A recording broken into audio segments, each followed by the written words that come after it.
नेकपा एमालेका दलका मान्यहरूले मात्रै हाम्रो 25 जना मान्यले तपाईको 240 वटा चिठी मान्य दलका सदस्यहरूले लानु भएको छ। नेपाली कांग्रेसका सम्पूर्ण मान्यज्यूहरूले 248 वटा चिठी लानु भएको छ। जनमतका मान्यले 163 वटा चिठी लानु भएको छ। माओवादी केन्द्रका मान्यले 64 वटा योजनाको चिठी लानु भएको छ। लोकसभा नेपालका मान्यज्यूहरूले 94 वटा योजनाको चिठी लानु भएको छ। जसपा नेपालका मान्यज्यूहरूले 174 वटा योजनाको चिठी लानु भएको छ। नेकपा यसका मान्यज्यूहरूले 57 वटा योजनाको चिठी लानु भएको छ।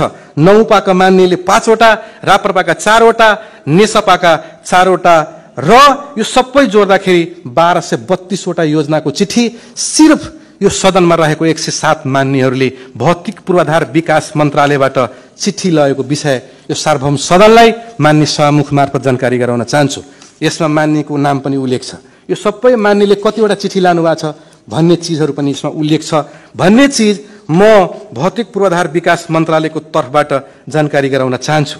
यहाँ सदनमा बोल्दाखेरि मान्य शम्भु शाहले बोल्नु भएको थियो कि हाम्रो तपाईको क्षेत्रको योजना, अब मैले अघि नै भने मान्य मुख्यमन्त्रीजीले पनि त्यो बेलामा उहाँको तर्फबाट केही योजनाहरू इन्ट्री भएको थियो।